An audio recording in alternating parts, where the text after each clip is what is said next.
Hi friends, good morning. कैसे आप सब? आई होप कि आप लोग अच्छे होंगे। तो आज के इस क्लास में क्लास 11 का प्रश्नावली 9.3 का क्वेश्चन नंबर 23 को देखेंगे। ठीक है, पिछले वीडियो में क्वेश्चन नंबर 1 से लेकर के 22 तक हमने सॉल्व कर दिया। यदि नहीं देखे तो जाकर आप लोग देख सकते हैं। और हम इस वीडियो में क्वेश्चन नंबर 23 को सॉल्व करेंगे। तो सबसे पहले हम क्वेश्चन को समझेंगे कि क्वेश्चन कह क्या रहा है। ठीक है, उसके बाद हम इस क्वेश्चन को इसी तरीका से सॉल्व करेंगे। तो क्वेश्चन है कि यदि किसी गुणोत्तर श्रेणी का प्रथम तथा nवां पद क्रमशः a तथा b है। क्या बोला? किसी गुणोत्तर श्रेणी का प्रथम तथा nवां पद क्रमशः a तथा b है एवं p n पदों का क्या है? गुणनफल है। तो सिद्ध कीजिए कि p स्क्वायर बराबर ab के पावर n। देखिए, इस क्वेश्चन का मतलब है प्रथम पद आपको a दिया है और nवां पद दिया है आपको b, और n पदों का योगफल क्या दिया है? p। तब आपको सिद्ध करना है कि p स्क्वायर बराबर ab के पावर n। तो चलिए इस क्वेश्चन को हम सॉल्व करते हैं। ठीक है, बहुत इजी तरीका से। पहले लिखिए मेरे दोस्त सॉल्यूशन। तो इसको करिए पहले कि माना कि गुणोत्तर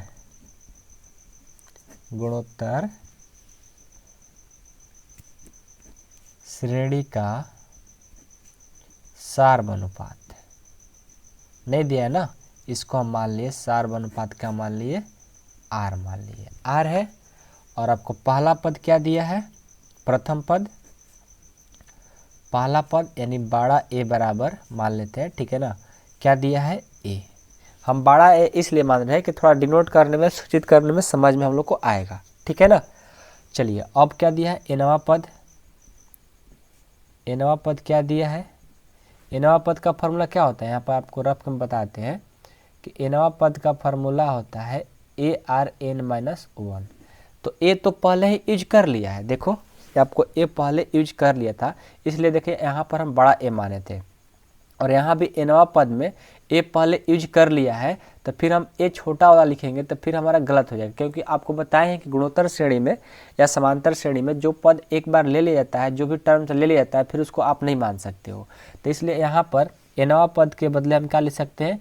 ऐसा लिख सकते हैं ARn-1। बड़ा a लिखेंगे, छोटा a नहीं लिखेंगे। क्यों? क्योंकि पहले से ही यूज कर लिया गया है। तो nवां पद का फॉर्मूला क्या हो जाएगा? ARn-1। और यहाँ पर आप सोचोगे कि सर बड़ा r क्यों माने हैं? क्योंकि पहले देखिए, आपको r भी हमने कुछ पहले ही मान चुका है, कुछ छोटा r सार्वनुपात मान ली है। इसलिए यहाँ पर nवां पद का जब बारी आया तो बड़ा r n-1 कर लिए। ठीक है, तो nवां पद दिया कितना है? b। तो ARn-1 बराबर हमने b कर लिया। ठीक है, सारे बात आप लोगों को समझ में आएगा, टेंशन ना लीजिए। ठीक है, अब देखिए p जो है n पदों का क्या है? गुणनफल है। तो लिखिए p क्या है? n पदों का गुणनफल है। ठीक है, इसको लिख लीजिए। p जो हमारा था n पदों का गुणनफल है। तो p n पदों का गुणनफल, पद कौन सा है? अब कहीं वाला पद है ना। तो चलिए हम इसको आपको अभी दिखाते हैं। तो p बराबर हो जाएगा n पदों का गुणनफल। मतलब कि n पदों का गुणनफल मतलब n पद तक जाने का मतलब होता है कि a से स्टार्ट होगा, फिर AR, फिर AR स्क्वायर, फिर AR क्यूब, कहाँ तक? ARn तक आएगा। ठीक है, यानी n पद तक जाएगा। तो n पदों का गुणनफल क्या होगा? a गुना फिर AR1 गुना AR2 गुना AR3। गुणनफल है इसलिए गुना में है। ठीक है ना, डॉट डॉट कहाँ तक? n पद तक बोला है, तो यानी n पद तक। ठीक है, ये बात समझ में आ रहा है आप लोग को? अब चलिए, अब हम क्या करेंगे, इसमें देखिए दो पद मिलेंगे, एक a एक r, एक a एक r, एक a एक r, मतलब कहाँ तक? n पद तक। तो इसका मतलब हुआ कि a पर देखो हमेशा कुछ नहीं तो एक, कुछ नहीं तो एक, कुछ नहीं तो एक, मतलब a पर एक ही पावर है। ठीक है ना, यानी 1 + 1 + 1 + 1, ये दो प्लस हो रहा है, 1 + 1 डॉट डॉट कहाँ तक? n पद तक। तो इसको लिखो n पद तक हमेशा, मतलब a जाएगा n तक। तो सब में क्या है? पावर में एक ही एक लग रहा है, तो इसलिए a के पावर 1 + 1 + 1 + डॉट डॉट n पद तक। ठीक है, गुना में है तो गुना में r में क्या है? पहले 1 है, फिर 2 है, फिर 3 है, इसी तरह कहाँ तक? n पद तक गया है। ठीक है, बात समझ में आ रहा है ना।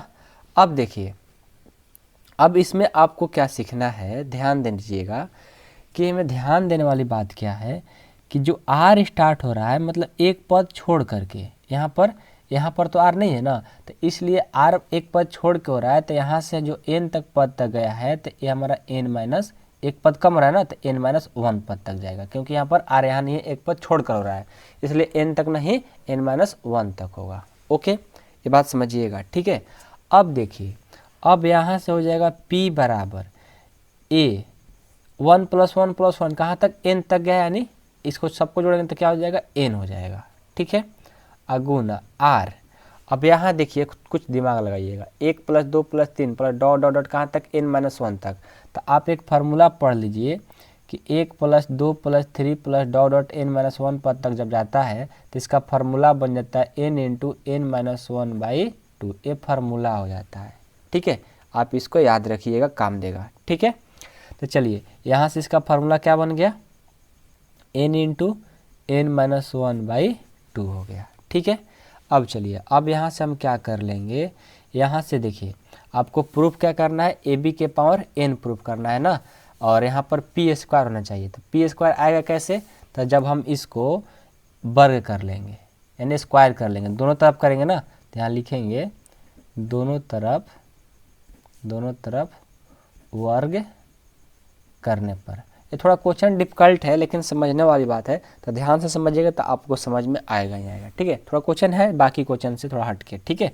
तो दोनों तरफ वर्ग कर देंगे, यानी ये p² हो गया बराबर, इसमें करेंगे, ये दोनों तो एक ही है ना, क्योंकि गुना में तो एक ही में, यानी a, अब पावर में क्या है 2 है, यानी n है ना, तो पावर में n, इसका क्या करना है, स्क्वायर लगाना है, तो यहाँ पर स्क्वायर लगा देंगे, इंटू r n × n - 1/2। कितने बच्चे कहेंगे कि सर इसमें स्क्वायर क्यों नहीं लगाए हैं, तो मेरे दोस्त इसमें भी स्क्वायर लगेगा, तो यहाँ पर स्क्वायर लगा दो, क्योंकि पावर में भी है ना, r के पावर n - 1/2 था, तो पावर में हम क्या लगा दिए 2, और यहाँ भी पावर में 2 लगा दिए, क्योंकि वर्ग करना था, दोनों में गुना करेंगे 2 से, तो दोनों में हमने गुना कर दिया, तो ये 2 और ये 2 कट जाएगा ऊपर नीचे, क्या बच जाएगा यहाँ से p² और यहाँ से a के पावर 2n और इंटू r के पावर n × n - 1 बच गया। अब देखो p² बराबर, एक बात और ध्यान देना, a के पावर 2n है ना, ये वाला क्या है, a के पावर 2n है, देखो a के पावर 2n है, तो इसको ऐसे लिख सकते हैं क्या, a के पावर n गुना a के पावर n, इसको तोड़ेंगे, a के पावर n गुना a के पावर n, दोनों का बेस क्या है, सेम है, अब पावर क्या है nn, तो दोनों को जोड़ देंगे, तो a के पावर क्या हो जाएगा 2n, यानी a के पावर 2n के बदले a के पावर n गुना a के पावर n लिख सकते हैं, तो लिख लो ना, यहाँ पर काम देगा, a के पावर n गुना a के पावर n इंटू r के पावर n - 1, ठीक है। अब देखो p² बराबर, ये हो गया a के पावर n जो कहते हो, यहाँ से देखो इसको एक ही में लिख लो, एक फार्मूला बन जाएगा, कैसे देखो a के पावर n बार करेंगे तो क्या होगा, a ही होगा, तो यहाँ से a हो गया, a इंटू है यानी गुना में है ना, गुना में कर लो, यानी a के पावर n की है, तो मान लो देखो a के पावर n बार है तो क्या होगा, a ही ना होगा, यानी n बार करोगे तो a ही होगा, तो a हो गया, और यहाँ पर r अब पावर में n × n - 1। अब देखो p² बराबर a के पावर n जो कहते हो अगुना ARn - 1, चेक करो ARn - 1 किसके बराबर है, b के, तो हम यहाँ पर क्या लिख सकते हैं, यहाँ पर हम इतना के बदले b लिख सकते हैं, तो p² बराबर a के पावर n, तो a के पावर n के बदले क्या लिख सकते हैं, तो इस a के बदले देखो, इस a के बदले हम क्या लिख सकते हैं, छोटा a, तो यहाँ पर लिख लो छोटा a, अब पावर में n इंटू क्या है b है ना, यहाँ पर क्या है b है, ओके ठीक है।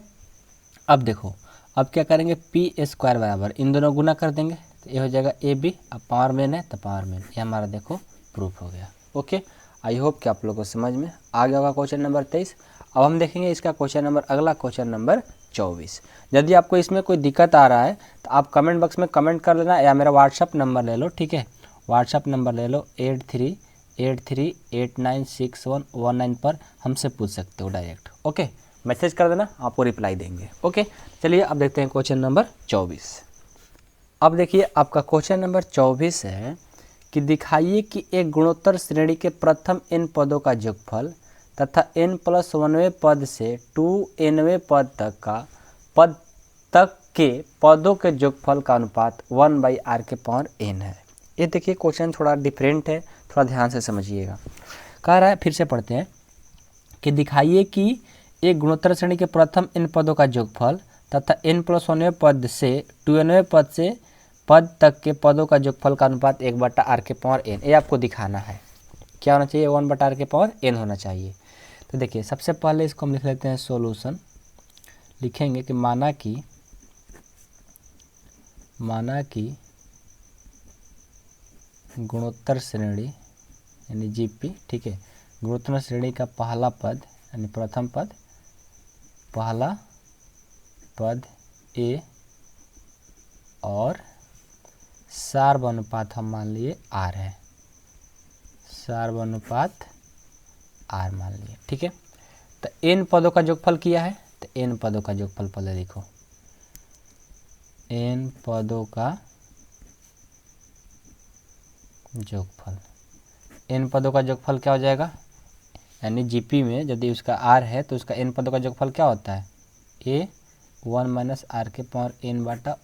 - r। तो देखो एस एन का यानी एस एन का फार्मूला लिख रहे हैं ना, एन पदों का योगफल मतलब एस एन। तो यहाँ पर एस एन का तो दो फार्मूला होता है, एक आर से छोटा, एक आर यदि एक से बड़ा हो आर का मान तो अलग होता है, और एक से छोटा हो तो उसका अलग होता है। ये भी आपको पता है, यदि ए बी सी डी का बात किया जाए तो एस एन का फार्मूला क्या लगता है? ए वाला, ए × 1 - r⁴n/1 - r वाला लगता है। और इसको मान लो समीकरण फर्स्ट, ठीक है। अब बोला n+1वें पद से, चलो इसका भी निकालते हैं। n+1वां पद, n+1वां पद कहने का मतलब क्या? A R n+1 - 1। देखो आपको पता है, कहाँ पर बताएं? यहाँ पर बताते हैं कि nवां पद का क्या होता है फार्मूला? A R n - 1। तो यहाँ पर n+1वां पद पूछ रहा है, एक ज़्यादा पूछ रहा था, n की जगह क्या लिखेंगे? n+1 और फिर -1 लिख लेंगे, यानी इसको सॉल्व करेंगे तो ar⁴n हो जाएगा, क्योंकि -1 + 1 कट जाएगा, ठीक है। अब देखो, अब इसको हमको क्या पता करना है कि 2nवें पद तक का पदों का योगफल बताना था इसका, ठीक है। तो हम इसको क्या करेंगे? इसको और आगे लिखेंगे, कहाँ तक? n पदों तक लिखेंगे। इसको आगे बढ़ाइए तो ar⁴n, फिर क्या होगा? arn+1 आगे बढ़ते हुए जाएगा arn+2, ऐसे ही डॉट कहाँ तक जाएगा? n पदों तक, ठीक है। अब देखिए आपसे क्या बोला गया है कि अगले n पदों तक बोला है ना। देखो n पदों का योगफल तथा n+1वें पद से 2nवें पद तक के पदों का योगफल, मतलब अगला बताना है। 2nवें पद का योगफल के अनुपात बताना है, मतलब क्या बोलते हैं? n पदों से 2nवां पद क्या है? इसका अगला है, ठीक है। तो हम क्या करेंगे? लिखेंगे ऐसे कि अगले n पदों का योगफल, अगले n पदों का योगफल क्या हो जाएगा? ये हो जाएगा arn, ठीक है, 1 - r⁴n/1 - r। अब आप सोच रहे हो कैसे? तो देखो इसका अगले n पद का योगफल बता रहे हैं ना। यहाँ पर n पदों का योगफल हो रहा था a, जब हमारा प्रथम पद a था, सार्वंतर r था। यहाँ पर प्रथम पद arn है, तो a की जगह arn 1 - r⁴n/1 - r, इसलिए हो रहा है, ठीक है। अब क्या करेंगे? इसको मान लो समीकरण सेकेंड। अब इसको क्या करते हैं कि समीकरण फर्स्ट बाई सेकेंड से, ठीक है, यानी फर्स्ट को सेकेंड से भाग देते हैं। तो क्या हो जाएगा? a 1 - r⁴n/1 - r Bata ar⁴n 1 - r⁴n/1 -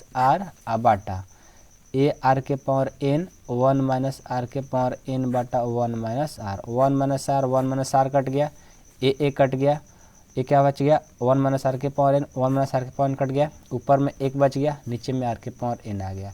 देखो हमारे यहीं प्रूव करना था, हमने इसको प्रूव कर दिया। तो बहुत ईजी था, ठीक है ना। पहले देखिए n+1 पदों के लिए निकाले तो इतना आया, फिर अगले n+1वें पद से 2nवें पद तक निकाले तो क्या आया? n+1वां पद, तो इतना हमारा आ गया arn arn+1 arn+2 dot n पद तक, इसका आ गया। अब फिर क्या करेंगे? इसका अगले n पदों का योगफल निकाल लेंगे। तो इसका प्रथम पद a है और r का मान तो वही रहेगा, इसको लिख देंगे, ठीक है, एस एन का फॉर्मूला पर। जैसे हमारे सेकंड आ गया, फर्स्ट आ गया, भाग दे देंगे, आंसर बहुत ईजी है। ओके चलिए अब इसका अगला क्वेश्चन देखते हैं, क्वेश्चन नंबर 25। चलिए इसका अगला क्वेश्चन है क्वेश्चन नंबर 25 कि यदि ए बी सी तथा डी गुणोत्तर श्रेणी में है तो दिखाइए कि a² + b² + c² into b² + c² + d² बराबर ab + bc + cd का स्क्वायर। ठीक है, क्या है इस क्वेश्चन को समझिए। ABCD क्या है, गुणोत्तर श्रेणी में है, तब आपको दिखाना है कि इतना बराबर इतना होना चाहिए। ठीक है, तो जो आपका प्रश्न है उससे पहले सॉल्व करो। इसका सॉल्यूशन देखो बहुत ईजी है, बस ध्यान देना। क्या है, A, B, C, D क्या है, इसमें गुणोत्तर श्रेणी यानी GP में है। इसको जो दिया था लिख लिए।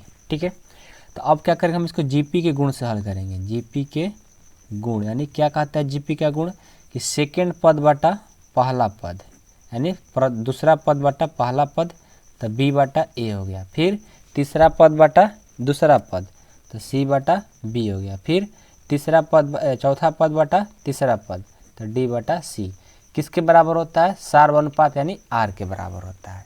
ठीक है, तो यहाँ से हम क्या करेंगे, एक बार B बाई A के बराबर R रखेंगे, एक बार C बाई B के बराबर R रखेंगे, एक बार D बाई C के बराबर R रखेंगे। तो बारी बारी से रखिए, तो क्या हो जाएगा, एक बार रखेंगे B बाई A के बराबर R, तो यहाँ से इसको सॉल्व करेंगे तो देखो क्रॉस मल्टीप्लिकेशन हो जाएगा, यानी B और A से R से गुना करेंगे तो B बराबर आ गया AR। ठीक है, एक बार अब इससे तो हो गया, अब एक बार इससे करते हैं, C बाई R वाला। चलो C बाई B बराबर R, इसको क्रॉस मल्टीप्लिकेशन करोगे तो क्या हो जाएगा, C बराबर BR। फिर अब इसको करते हैं D बाई C को, तो D बाई C बराबर R, इसको क्रॉस मल्टीप्लिकेशन करोगे तो क्या हो जाएगा, D बराबर CR। इतना आ गया। ठीक है, अब देखिए, अब आपसे पता करना होगा कि जो हमारा ये B है, ठीक है दिख रहा है ना, ये हमारा क्या है, B है, AR आ गया, और यहाँ पर BR आया है, तो B का मान कितना है, AR, तो यहाँ पर AR इंटू R, देखो BR आया है C का मान, तो B का मान क्या है AR, तो B की जगह क्या रख दिए AR, और R है तो RN लिखेंगे। तो अब AR से R से गुना करेंगे तो क्या हो जाएगा AR स्क्वायर। फिर देखो यहाँ पर CR है, तो C का मान कितना है, देखो तो C का मान है AR स्क्वायर, तो यहाँ पर C की जगह AR स्क्वायर इंटू R है तो R, इसको गुना करेंगे तो AR क्यूब हो जाएगा। ठीक है, अब हमारा BCD का मान इतना हो गया। ठीक है, अब देखिए हम क्या करेंगे, अब हमारा जो LHS में है ना, ये है LHS और ये है RHS, तो हम LHS से चलते हैं। ठीक है, तो चलिए LHS से, LHS क्या है, A square plus B square plus C square, B square plus C square plus D square. ठीक है, तो क्या है A स्क्वायर यानी A का तो मान नहीं दिया है, तो हम इसको ज्यों का त्यों लिख लेंगे A square plus B square है ना, तो B का मान कितना है AR, तो यहाँ पर रख देंगे AR का स्क्वायर, अब प्लस C का मान कितना है AR स्क्वायर, तो AR स्क्वायर का स्क्वायर कर लेंगे। ठीक है, इंटू गुणम है तो गुणम कर लिए, B का मान कितना है AR, तो यहाँ पर AR और यहाँ पर स्क्वायर है तो स्क्वायर कर लेंगे, प्लस C का मान कितना है AR स्क्वायर, तो AR स्क्वायर और इसका भी स्क्वायर कर लेंगे, प्लस D का मान कितना है AR क्यूब, तो AR क्यूब इसका स्क्वायर है तो इसका स्क्वायर हो जाएगा। ठीक है, अब चलिए अब हम क्या करेंगे, इसको सॉल्व कर लेंगे। A स्क्वायर ज्यों का त्यों, AR के पावर 2 है तो क्या हो जाएगा A square into R square हो जाएगा। ठीक है, अब प्लस इसको भी करेंगे, A के 2 बार करेंगे तो A स्क्वायर, R स्क्वायर का 2 बार करेंगे तो R के पावर 4 हो गया, गुना A के 2 बार करेंगे तो A स्क्वायर, R के 2 बार करेंगे तो R स्क्वायर, इसको करेंगे A के 2 बार तो A स्क्वायर, R स्क्वायर का 2 बार करेंगे तो R के पावर 4, अब प्लस A के 2 बार करेंगे A स्क्वायर, R के पावर 3 के 2 बार करेंगे तो R के पावर 6 आ जाएगा। ये तो जोड़ घटाव गुना है। ठीक है ना, आप लोग ये सब जानते होंगे, 7 8 से पढ़ते आ रहे हैं। ठीक है, ये सब बहुत ईजी है, बस आप लोगों को सॉल्व करते हुए चलना है। ओके, अब चलो दोस्त, अब हम क्या करते हैं कि इनमें से कुछ कॉमन लो। क्या कॉमन मिल रहा है, सब में A स्क्वायर कॉमन मिल रहा है, तो A स्क्वायर हमने कॉमन ले लिया, तो यहाँ पर 1 बच गया, यहाँ पर R स्क्वायर और यहाँ पर R के पावर 4 बच गया। ठीक है, गुना इसमें सब में क्या कॉमन मिल रहा है, A square R square common मिल रहा है, तो इसमें से A square R square common लोगे तो यहाँ पर तो 1 बच जाएगा, और यहाँ पर A स्क्वायर कॉमन नहीं लिए, R स्क्वायर नहीं लिए, तो क्या बच गया, R के पावर 4 था तो R स्क्वायर बच जाएगा। A स्क्वायर कॉमन ले लिए, इसमें से A स्क्वायर R स्क्वायर ले लिए तो R के पावर कितना बच जाएगा, 4 बच जाएगा। ठीक है, अब देखो, अब हम क्या करेंगे, अब बाहर वाला को बाहर के साथ गुना करो, तो A स्क्वायर से गुना करेंगे तो क्या हो जाएगा A के पावर 4, R स्क्वायर तो R स्क्वायर। ठीक है, अब देखो इन दोनों कॉमन मिला है ना, तो इन दोनों में से कोई एक रख लो। अच्छा कॉमन नहीं है, एक बात और, ये तो फैक्टर नहीं है ना, यानी गुणनखंड रहता तो हम लेते, ये गुणनखंड में नहीं है, गुना में है। तो देखो 1 + r² + r के पावर 4, 1 + r² + r के पावर 4, दोनों क्या है, गुना में है, यानी 2 बार आया है ना, यानी 1 + r² + r के पावर 4 कितने बार है, 2 बार, तो स्क्वायर लगा देंगे। ठीक है, अब चलिए अब हम क्या करेंगे, इसको इस टोटल को स्क्वायर के फॉर्म में लिखने के लिए क्या लिख सकते हैं, देखो यहाँ पर a² × r, ठीक है, अब इंटू 1 + r² + r के पावर 4 और टोटल का स्क्वायर कर दे रहे हैं। ठीक है, देखो इसका अब स्क्वायर कर दिए, मतलब इसका भी स्क्वायर कर देंगे, तो इसको जब गुना करेंगे तो a² से अब पावर में 2 है, तो के पावर 4, ये r है, r के 2 बार करेंगे तो r के पावर 2 आ जाएगा। ये तो हमारा पॉलिश स्क्वायर है ही। ओके, अब देखिए क्या करेंगे, ध्यान दीजिएगा यहीं पर। अब हम क्या करते हैं कि इसको इसमें मल्टीपल कराते हैं, किसको, इसको इसमें मल्टीपल कराएंगे, तो क्या हो जाएगा, a² r से 1 से गुना करेंगे तो हो जाएगा a² r plus a² r से और r² से गुना करेंगे तो हो जाएगा a² r के पावर 3, अब प्लस a² r से r के पावर 4 से करेंगे तो हो जाएगा a² r के पावर 5, और टोटल का क्या है, स्क्वायर है। अब देखो a² r, तो a² r कहने का मतलब क्या, बात समझ में आ रहा है, a² r कहने का मतलब, देखो आ जाओ यहाँ पर, a² r कहने का मतलब a² r, a² r यानी a r किसके बराबर है, b का। देखो यहाँ पर समझना रफ में, पहले यहाँ पर a² r दिख रहा है ना, a² r कहने का मतलब a गुना a r, तो a r का मान क्या है, a r का मान देखो यहाँ पर a r का मान b है, तो यहाँ पर a का a और a r के बदले लिख दिए b, तो क्या आ गया, ए बी, यानी हम यहाँ पर देखो इसके बदले हम क्या ले सकते हैं, ए बी। अब प्लस इसको अब तोड़ेंगे, ए क्या है, a² r³, यानी यहाँ पर तोड़ेंगे a² r³ को ऐसे a इंटू a r³, ठीक है, तो a तो a और a r³ है ना, a r³ के बदले क्या लिख सकते हैं, a r³ के बदले हम d लिख सकते हैं, क्या लिख सकते हैं, अच्छा गलत हो रहा है, ऐसे नहीं, इसको ऐसे तोड़ो, a² r² है ना, तो a r इंटू r² कर लो, a² r³ है तो a r into a r² कर लो, तो a r किसको माने हैं, a r माने हैं b को, तो यहाँ पर हो जाएगा b, और a r², तो a r² किसको माने हैं, a r² b को, c को माने है ना, तो c, तो यहाँ पर हो गया bc। अब प्लस इसको तोड़ो, a² r के पावर 5 है, तो इसको ऐसे तोड़ सकते हैं कि a इंटू, ठीक है, r² into a into r के पावर 3, तो इसको माने हैं क्या, c, और a r³ को क्या माने हैं, d। देख लो a r² को माने हैं c और a r³ को माने हैं d, तो यहाँ पर लिख लो, तो हो जाएगा c d का स्क्वायर। देखो हमारा फाइनल रिजल्ट आ गया कि ab plus bc plus C D का होल स्क्वायर, यही आपका आंसर हो जाएगा। यही प्रूव करना था, आप मिला लो अपना क्वेश्चन। देखो इतना बराबर इतना प्रूव करना था, हमने प्रूव कर दिया। तो इजी था, बस आप लोगों को थोड़ा माइंड लगाना है, ठीक है ना। इधर देखो, इधर थोड़ा सा माइंड लगाना है, उसके बाद ये क्वेश्चन इजी तरीक़ा से बन जाता है। ओके, आई होप कि आप लोगों को ये क्वेश्चन समझ में आ गया होगा, कोई दिक्कत नहीं हुआ होगा, ठीक है। तो अब चलिए अब आपका क्वेश्चन नंबर देखेंगे अगला। चलिए आपका क्वेश्चन नंबर 26 है कि ऐसी दो संख्याएं ज्ञात कीजिए जिनको 3 तथा 81 के बीच रखने पर प्राप्त अनुक्रम एक गुणोत्तर श्रेणी बन जाए। ठीक है, ये देखिए आपको थोड़ा इजी क्वेश्चन तो नहीं मानेंगे, लेकिन थोड़ा डिफ़िकल्ट है। इजी है, बस आपको समझना है, समझ जाएंगे तो समझिए कि इजी है, बस आपको थोड़ा समझना है। जस्ट आपका जो 25 नंबर बना है क्वेश्चन ना, उसी तरह से भी बनेगा। देखिए सबसे पहले देखिए 3 और 81 के बीच में कौन सा संख्या रखना है, 2 संख्या रखना है। तो हम क्या करते हैं, माना 3 और 81 के बीच में कौन सा संख्या रखें, तो एक रखते हैं a और एक b। तो a माना 3 a, b, 81 क्या है, GP में है। ये आपसे बोला गया था, तो हमने मान लिया a, b, c और 2 संख्या, क्योंकि आपको 2 संख्या बताना है, इसलिए हमने मान लिया कि a और b है। अब इसको हम सॉल्व करेंगे ना, तो आपको पता चल जाएगा। ये देखिए GP में है, तो GP क्या कहता है कि सेकेंड पद यानी दूसरा पद बटा पहला पद अब बराबर क्या कहता है, उसके बाद कहता है कि तीसरा पद बटा दूसरा पद, उसके बाद चौथा पद बटा तीसरा पद, इस तरह से कहता है जीपी। तो बस आपका पहला पद, दूसरा पद, तीसरा पद, चौथा पद दिया गया, बस इसी को बाटा में कर लो।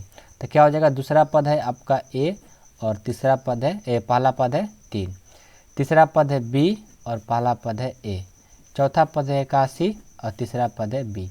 अब इसी को सॉल्व कर लो और आपका आंसर हो जाएगा। कैसे सॉल्व करेंगे, तो पहले इन दोनों को लेंगे, ठीक है, पहला और दूसरे पद से। तो लिखेंगे पहले एवं दूसरे पद से। तो पहला क्या है, a/3 है और दूसरा है b/a। इसको सॉल्व करो तो क्रॉस मल्टीप्लिकेशन कर दो। तो a से a², 3 से b से 3b, इसको समीकरण फर्स्ट मान लो, ठीक है। अब फिर दूसरा और तीसरा करो, तो लिख लो, थोड़ा अच्छे से लिखो, दूसरा पद एवं तीसरे पद से, तीसरे पद से क्या हो जाएगा, दूसरा पद है b/a और तीसरा है 81/b। इसको भी क्रॉस मल्टीप्लिकेशन करेंगे, b से b से b², 81 से a से करेंगे 81a। इसको इक्वेशन यानी समीकरण सेकेंड मान लो। यहाँ तक तो समझ में आया, कोई दिक्कत नहीं है, ओके। अब देखिए, अब क्या करेंगे, एक बार हम पहला और तीसरा ले लेंगे। किसको, पहला और तीसरे पद से कर लेते हैं, पहले तथा तीसरा पद से, ठीक है। तो पहला है a/3, तीसरा है 81/b, इसको गुना कर दो, a से b से ab और 81 से 3 से गुना करेंगे तो हो जाएगा 243। और इसको इक्वेशन मान लो, कौन सा, थर्ड मानोगे, नहीं अभी थर्ड नहीं मानो, आप यहाँ से क्या करो, कोई एक का मान निकाल दो। जैसे यहाँ पर हम b का मान निकाल सकते हैं, कैसे, तो यहाँ से b बराबर, देखो a क्या कर रहा है, गुना, इधर जाएगा तो भाग कर देगा, तो ये आ गया 243/a। इसको इक्वेशन थर्ड मान लो। अब आप सोच रहे हो सर ऐसा क्यों कि देखो, आपको हर जगह a आया है, a² बराबर इतना है, b² बराबर इतना है। यदि किसी भी a और b का मान मालूम चल जाता है तो फिर हमारा कंडीशन बन जाएगा, ठीक है ना, इसलिए हम ऐसा काम किए हैं। तो हम क्या करेंगे, समीकरण फर्स्ट में b का मान रख देंगे तो a का मान आ जाएगा। रखिए, समीकरण फर्स्ट में b का मान देने पर दीजिए, तो फर्स्ट क्या है, a² बराबर 3b है, तो a² ज्यों का त्यों और 3 का 3 और b का मान कितना है, 243/a है, ठीक है। अब इसको सॉल्व करिए, इसको सॉल्व करेंगे तो क्या हो जाएगा, इसको क्रॉस मल्टीप्लिकेशन पहले कर लो, a² से गुना करेंगे तो हो जाएगा a³ और 243 ले 3 से गुना कर दें, ठीक है, 243 और 3 से गुना कर लें, या आप ऐसे कर लो, 3 का 3 और 243 को तोड़ोगे तो क्या होगा, 3 से 81, फिर 3 से 27, फिर 3, फिर 3, फिर 3, ठीक है। 243 को तोड़ोगे तो कितना चला आएगा, 5 को 3 आएगा। तो a³ बराबर हो जाएगा, देखो, तितरी का 9, तितरी का 9 और तितरी का 9, यानी a³ कहने का मतलब कि यदि हमारा a बराबर इधर लाएगा तो 3 कितना हो जाएगा, 9 गुना 9 गुना 9, क्योंकि स्क्वायर रहता है तो यहाँ √2 लगता है, 2 लगता है, और क्यूब है तो क्यूब लगेगा। यानी इसका कहने का मतलब है कि 3 गो में से a गो लिया जाएगा, यानी a बराबर कितना आ गया, 9, यानी क्यूब है ना, तो a बराबर कितना आ गया, 9, 3 में से 1 लिए तो a का मान आ गया 9 आ गया। अब हम क्या करेंगे, a का मान जैसे ही 9 आया, अब हम समीकरण सेकेंड में भर देंगे तो हमारा b का मान आ जाएगा, ठीक है। तो देखिए, तो लिखेंगे समीकरण सेकेंड में a का मान देने पर दीजिए, तो सेकेंड क्या है, b² बराबर 81 गुना क्या है a, तो 81 का 81 और a का मान है 9, यानी b² बराबर हो जाएगा, इसको तोड़ दीजिए, b² बराबर ना, b² बराबर होगा, अच्छा एक बात और गलत नहीं ना हो रहा है, समीकरण सेकेंड में रखेंगे तो गलत हो जाएगा, उससे अच्छा है ना कि आप यहाँ से b के थर्ड में रख लो, इसको काटो, इसको आप काट लो, यहाँ पर देखो, इससे अच्छा है कि समीकरण लिखो, समीकरण थर्ड में a का मान देने पर, ए का मान देने पर। थर्ड क्या है, बी बराबर 243 बटा ए, तो बी बराबर, ठीक है, 243 ज्यों का त्यों। और ये है ना, तो ए का मान कितना लाया हो, ए का मान 9 लाया हो, तो यहाँ पर 9 लिख लो, 9 से कटा दो, 9 दूनी 18 और 9 दूनी 18, 18 6 9 7 63, यानी बी का मान आ गया देखो 27। तो लिखेंगे अतः ए का मान आ गया 9 और बी का मान आ गया 27। देखो आप मतलब इसमें भी रखे थे तो आ जाता, मान ऐसा बात नहीं था। तो बस ये आपको जो क्लास 10th में पढ़े ना, सब प्रतिस्थापन विधि, विलोपन विधि सब पढ़े हैं, वही चीज़ें था, ठीक है। बस आप लोगों को सीखना क्या था यहाँ पर, तो एक बार क्या किए थे, पहला और दूसरा लिए, फिर दूसरा तीसरा, फिर तीसरा पहला को लिए, बस आपका बन जाएगा। तो ए का मान कितना है आपका, ए का मान 9 और बी का 27, यही आपका जीपी में बन जाएगा। बस यही तो था प्रश्न, आया समझ में? ओके, अब देखिए, अब आपका 26 तक क्वेश्चन कंप्लीट हो गए। अब हम यहीं पर वीडियो को समाप्त करते हैं। लेकिन एक बात सुनिए, अब जो क्वेश्चन नंबर 27 से जो स्टार्ट होगा वो आपको गुणोत्तर माध्य पढ़ना है, ठीक है, गुणोत्तर माध्य पढ़ते। अभी तक आप लोग गुणोत्तर श्रेणी पढ़ रहे थे, अब क्या पढ़ेंगे, गुणोत्तर माध्य यानी ज्योमेट्रिक मीन पढ़ना है। तो उसका पहले थ्योरी आएगा, उसके बाद उसका वीडियो आएगा, ओके, क्वेश्चन का। तो पहले थ्योरी पढ़िएगा, उसके बाद उस क्वेश्चन को सॉल्व करिएगा। तो मिलते हैं अगले वीडियो में, तब तक के लिए बाय बाय।